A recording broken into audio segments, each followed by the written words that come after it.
Chapter 27. Stan's excited when he wakes up. It's almost like his birthday's come again. It's a bright, clear morning. He helps Dostoevsky put up the stool, set the ducks in the water, hang up the goldfish in their plastic bags. He goes to the caravan door a couple of times and calls for Natasha. There's no answer, except a grunt or two. Dostoevsky puts his arm around Stan's shoulder. Leave her, son. It's how she is. Go on. You just go on your own. Sam shrugs. He sighs. He's about to set off alone, just like he did on his birthday a few short days ago. But then the caravan door opens and Natasha is standing there, pink-faced and shy. She's wearing a flowery frock or a dress. She's washed her face. She's brushed her hair. Natasha, says her father, in amazement. She can't look at him. You look lovely, love, he says. He digs into his pocket, he finds some cash, shoves it into her hand. Stan sees tears shining in his eyes. Go on, love, Dostoevsky says. Have a good time, whispers Stan. Good time, says Dostoevsky. Say thank you, whispers Stan to Natasha. Thank you, she murmurs. She raises her eyes for a moment. Thank you, Dad. Stan is so pleased and so proud. Natasha walks at his side into the heart of the fair. They pass the dodgems in the wrestling booth. The boar man at the wild boar cookhouse snarls a smile at them. Got yourself a girlfriend, have you? He growls. Stan ignores him and peers towards the trees. It's strange. Today the tent looks just like a painted tent. Its canvas walls are flapping in the breeze. The trees that yesterday looked like real trees are just trees that have been painted on. Paintings are clumsy, like a kid's done 'em, and the paint's flaking and cracked, and there's a painted sign, supply tent, goldfish, scorpions, eagles and other such like stuff. Come inside, watch your step and your head. Why ain't you whistling, snarls the boar man. Stan says nothing. Cat got your tongue? Stan says nothing. Have you heard about the tale about the man at the boar? Says the boar man. Yes. Aha. Then you heard the tale about the world that turned into a tent? No, says Stan. It ended up just looking like a tent. The boar man snuffles with laughter. The tent door flaps open and Mr. Smith comes hurrying out. Are you back for more fish already? He asks. No, says Stan. You're looking at the tent, aren't you? Yes, says Stan. And you think it looks just like a tent, don't you? Yes, says Stan. Of course it is. Of course it does, sorry, says Mr. Smith. If it's a tent, which it is, what else would it look like? I don't know, says Stan. Mr. Smith looks at his watch. Listen, he says, the tent looked like it did yesterday because yesterday was yesterday. Some days we see more intensely than we do on other days. Do you understand? No, says Stan. No, says Natasha. Mr. Smith ponders. He looks at his watch again. Nor do I, he admits. Now move along the side. I'm off to see the splendid Pancho Pirelli, along with many others, as you see. And Stan turns and sees that there are many people all hurrying in the same direction. Mr. Smith rushes to join them, and Stan and Natasha do as well. The piranha tank. Chapter 28. So here we are. This is the scene. There's a clearing at the heart of the fair, a grassy space where people are gathering. They've brought picnics, flasks of coffee, crates of beer, bottles of wine. There are a few fires burning and the smell of chops sizzling and spuds baking. Kids wrestle, run and dance. Babies gurgle and cry. Natasha stays close to Stan. They weave their way through the crowd towards the blue trailer. The blue trailer is wrapped in blue tarpaulin, and a huge name is written there in gold. Pancho Pirelli. A few people speak to the pair as they pass by. Hello, young Stan. How do, Natasha? Stan hardly hears them. His eyes are on the trailer, on Pancho's name. He takes Natasha's hand and leads her forward. He feels like he's been drawn to the place. He shivers with excitement and fear and holds Natasha's hand tight. Come on, he whispers to her. Stay with me, please. Natasha, sorry. She whispers that she will. Then there's hush, and suddenly There is Pancho himself, standing beside the trailer. He's wearing a red cape that's fastened at his throat with a golden cord. There is a pair of blue goggles on his head. He looks at the crowd and sees Stan there, and he smiles. And the smile makes Stan even more excited. Stan leads Natasha closer, the front of the crowd, so close they could almost reach out and touch Pancho Pirelli. "Welcome," murmurs Pancho. Then his face hardens as he turns his eyes to the crowd. "My name," he says into the hush, "is Pancho Pirelli." People giggle, sigh and smile. Pancho raises his hand. "I am here," he says, "to touch the teeth of death for you. I am here to look into its eyes for you. I am here to dance with it for you." "Do it, Pancho!" someone cries from within the crowd, and other voices start yelling. "Do it, Pancho!" "Yeah, we love you, Pancho!" "You're a madman, Pancho. You're crazy. You're balmy. You're wonderful. Do it for us, Pancho Pirelli." Pancho lets the voices go on for a moment. Then he reaches up to the blue tarpaulin that's wrapped around the trailer. He tugs, and the tarpaulin separates like curtains on a stage. And Stan's jaws drop open. For there, behind the tarpaulin, is clear water. The sun is shining down on it, and there is a shoal of fish swimming elegantly in it. And the whole trailer is a fish tank, and the fish inside? Piranhas, gasp the crowd. "Pancho Pirelli's perilous piranhas." Pancho turns. The voices fade. "These," he says, "are my piranhas." The fish are rather pretty, oval-shaped, silvery grey, a flush of red on their cheeks and lower jaws. Each one is about the size of a child's head, no bigger than that. Stan stares. "Piranhas," he whispers Natasha. He knows, as most people do, their fierce reputation. These are the lethal fish of myth and legend, the fish that will strip a man to the bone in seconds. "They aren't piranhas," somebody yells. "They can't possibly be piranhas." Pancho smiles. "No," he says. "Of course they can't possibly be piranhas. Would you like to dip your hand into the tank to test them out?" He walks forward and mingles with the crowd. "How about you, madam?" he asks. "Or you, sir?" People laugh. They back away, separate to let Pancho through. Stan watches Pancho weaving his way through the crowd. He watches the fish suspended above so beautifully in their crystal clear water, with their fins and tails propelling them elegantly forward, their mouths opening and closing as if they were saying, "Oh, oh, oh." "Or you, sir?" comes the voice from his side.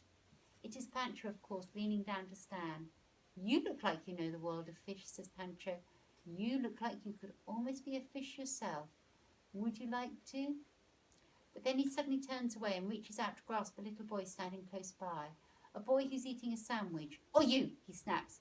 "You look like a mischievous kind of boy. Am I right?"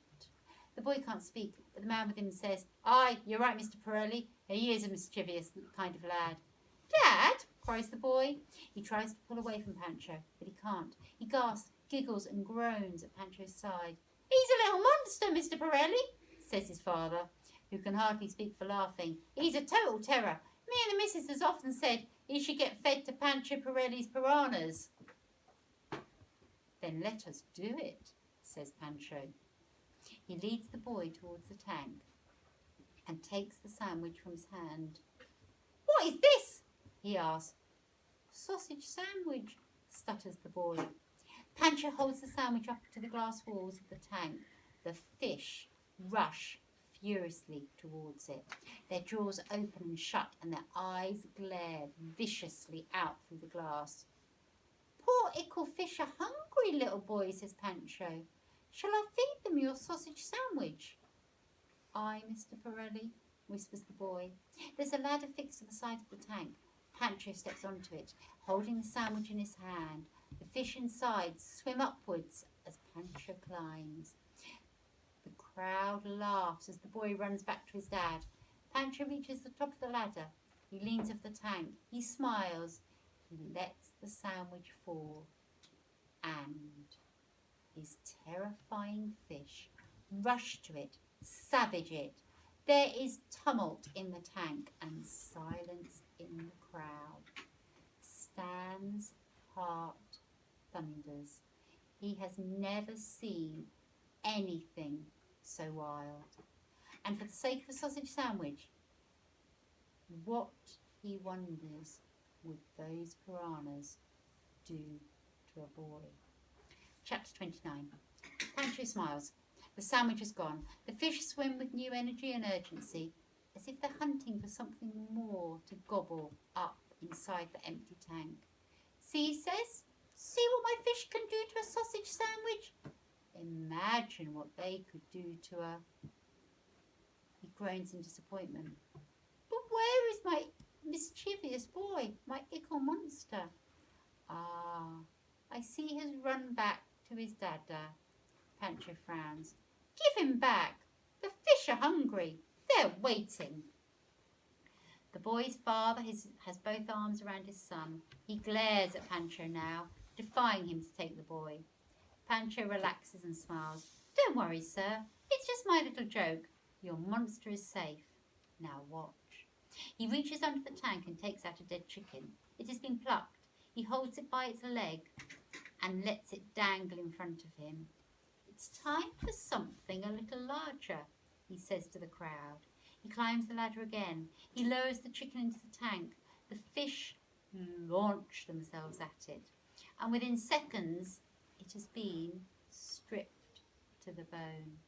Within a few seconds more, the bone has been stripped to nothing at all.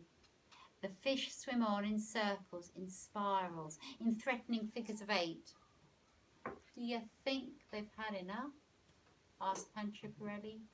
Down the ladder he comes again. He picks up an old shoe that's been lying on the ground. It's a twisted, stiff, dark leather thing. It's probably been lying there for months, for years.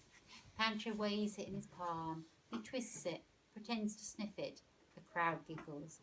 Then Pancho lobs it upwards, and it curves through the air and lands with a splash in the tank. Straight away, it's gone. Ripped by piranha's teeth, snapped by their jaws, gulped down into their guts, and still they roam, looking for more. Pancho turns his eyes to Stan, and when he speaks, it's like he's speaking just to him. Who would dare to dive into this tank, to swim with these fish? His gaze intensifies. You? Stan grips Natasha's hand. He shakes his head. "No," he murmurs. "No." Pancho moves through the crowd again. "Would you like to see Pancho Pirelli enter the tank?" he asks. Would you dare to watch if he did? Or would you close your eyes? Would you turn away? Would you run off screaming? He holds out a red velvet bag. "You must pay, of course," he says softly. "You must give money to see a man face such danger." Coins are dropped into the bag. "Thank you, sir," he murmurs. "Thank you, madam." Sometimes he stops and looks at people with sadness or scorn. "Is that all you're going to give?" he whispers. "Would you face death for that? Pay more, pay more." "Thank you, much better." He shakes the bag, jingles the coins. He seeks out those who are trying to hide, to avoid his gaze, to pay nothing. "I see you," he says. "You can't fool me. There's no hiding from Pancho Pirelli. You have nothing? Oh, you must have the tiniest of coins somewhere. A cent, a farthing. Take it out, drop it in, and you will see the greatest act you've ever seen. Thank you, madam. Thank you, sir." At last he smiles. He carries the heavy bag of coins to Stan. "Will you look after this for me until I return?" "Yes," says Stan, and takes it from him. Pancho unties the cord at his throat. The cloak falls from his shoulders. He's wearing blue swimming trunks. He holds the cloak out to Stan. And this as well. Stan takes the cloak. Pancho climbs the ladder. He pulls his goggles down over his eyes. He leans over the edge of the tank. And in he goes. Chapter 30. People clap their hands across their eyes, turn their faces away. They gasp in horror. They imagine the tank turning red with Pancho's blood. There are giggles and laughter and screams, but not from Stan. Yes, his heart thumps, his skin crawls, and his hands tremble. But he sees the courage and the beauty of it all. He sees Pirelli dive elegantly down through the water. The fish part to let him in. They arrange themselves around him as he hangs at the centre of the tank, beating the water with gentle movements of his feet and hands. Pirelli faces outward towards the watching crowd. And the fish do the same. And for a moment, everything inside the tank is almost still.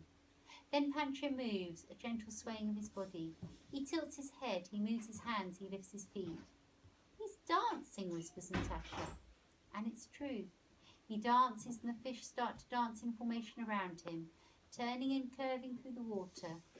But just a few moments ago was the scene of such savagery. Then somebody yells out, "Breathe, Pirelli, breathe!" And everyone, entranced till now, realises Pirelli has not taken a single breath since he entered the water. How can he do such a thing? How can he have such control? Surely he must drown. But Pancho's face is calm and his movements are fluid. The crowd pushes closer. They look up towards the man and the fish dancing before them and above them. How does he still live? How do the fish not strip him to the bone? As if to reassure them, Pirelli rises for a moment to the surface, tilts his face into the air, breathes in, then dives down again to be with his piranhas. And they dance again, spiralling and turning, performing loops and whirls and somersaults, as if to some beautiful watery music that no one outside the tank can hear. Then Pancho Pirelli rises. He lifts himself from the water. He climbs out onto the ladder. He raises an arm to acknowledge the wild cheering of the crowd. And then down he comes and takes the cloak from Stan. "Did you think I would die?" he asks. "No," whispers Stan.